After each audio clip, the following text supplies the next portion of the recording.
In today's video, I'm going to be bringing you along with me as I show you how I manage live performances for my band right here in Singapore. We received an inquiry over Instagram to perform for an event that's happening in about 1 month's time. We get majority of our gigs through our social media pages, and some of them are also referred from our past clientele as well. When I get an inquiry, the first thing that I need to do is to add the event to my Notion page so that I don't miss out on any kind of follow-ups after that. There are also some crucial information that I will need in order for me to decide whether we can accept the gig or not. Information such as date, timing, type of event, location of event, and most importantly, the budget. Once I align all the information with my band's interest, the next thing that I need to do is to find out my band's availability. The thing about my band is that as long as my lead singer Kim is free, the band will be able to perform. Here's why. We are a 3-piece band setup that consists of a vocalist, a guitarist, and a drummer. And we usually have 3 drummers and 2 guitarists on rotation just in case some of us cannot make it for the event. And as long as Kim is able to make it, my band, the Mad Trio, will be able to perform for the event. I wish this was cash. Right, the reason why we have 3 drummers on rotation, right, is because my main drummer, Bomb, he's actually touring for a lot of artists across Asia. So we have to have enough drummer on rotation to take over him just in case some of the other drummers cannot make it as well. The second thing that I need to do is to firm up on technical requirements. This is the part where I'll be sending this thing called technical rider to my client or the sound system provider requesting for specific items in order for my band to perform. Honestly, this is really the fun part for me because I really like gadgets and I kind of like to put everything together so that we can just show up on stage and then everything that we wanted was on stage. That feeling is kind of nice. Although sometimes some clients prefer us to bring our own sound system because we just get everything together, they don't need to worry about so many things. Like for this case, it's actually quite interesting because we needed to provide sound system for 2 different stages in the same location to ensure a smooth changeover in between our sets. And to add on to the challenge, right, we are also tasked with supplying lighting as a last-minute addition for this particular event as well. After all these things are confirmed, we need to confirm the budget, and once the budget is confirmed and we have secured our first deposit, right,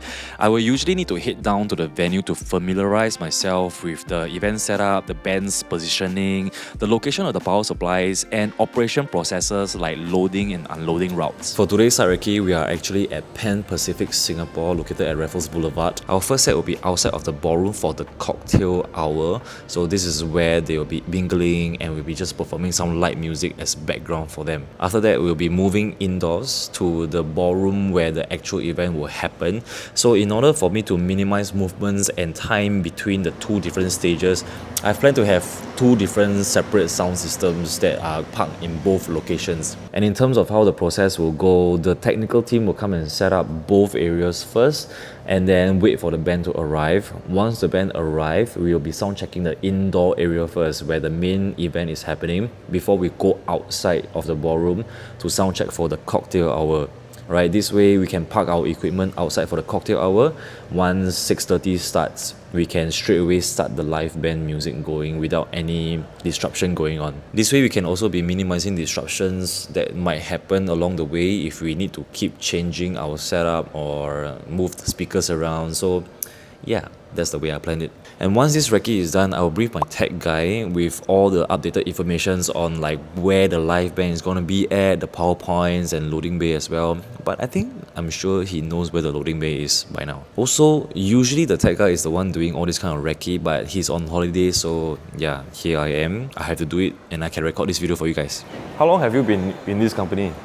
This company coming to 16 going to 17 years. Wow! Yeah, even longer. Just nice, even longer than I have been doing this. Yes. Yeah, okay, so I have more than enough space. Yeah, I have more than enough space. And then what will happen is that maybe I can park the console at the back area.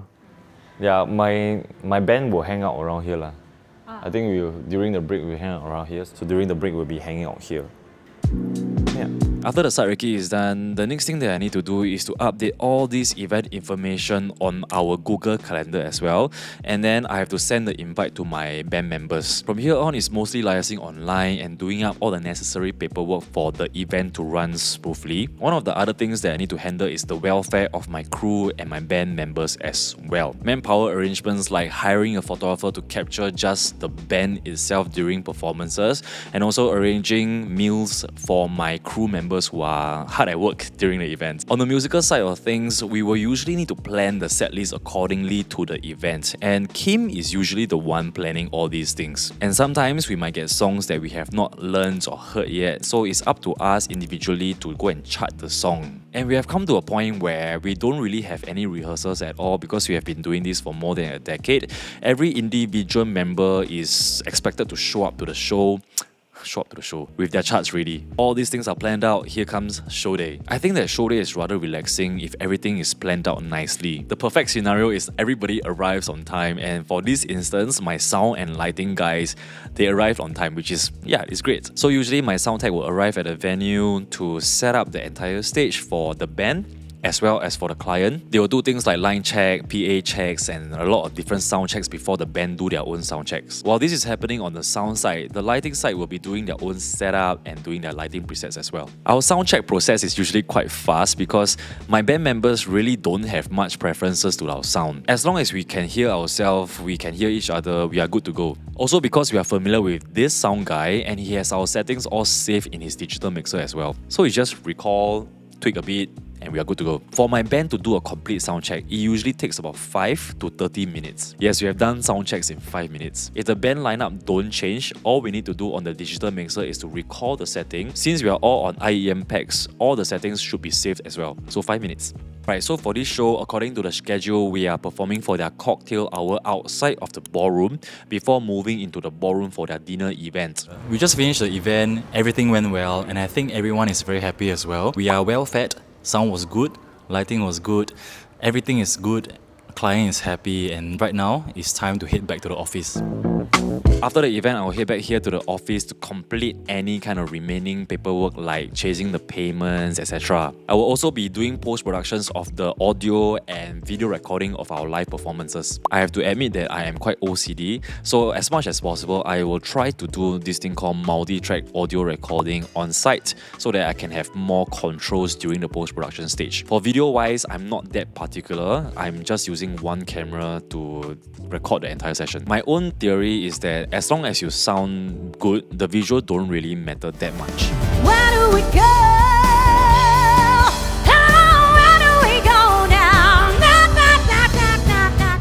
During this post-production period, the photos will be edited at the same time as I am doing all this audio and video post-production. And once the photos are ready, I will be the one who go through every single photos and decide what to post on our social media. I don't think it is ever easy to manage both people and event together at the same time, but I am fortunate enough to have gained some experience over the years of performing for so many different events. I really think that in order to balance managing people and event together at the same time, we really need to have skill set like managing time properly, we need to have problem-solving skills, and most importantly, we need to have patience. And there you have it. This is how I plan and manage live performances for my band right here in Singapore. Come to think about it, we really did a lot of different kind of events over the last decade. So if you guys have any upcoming shows that you think my band can fit your idea, do reach out to my band at the Met Trio on our Instagram pages.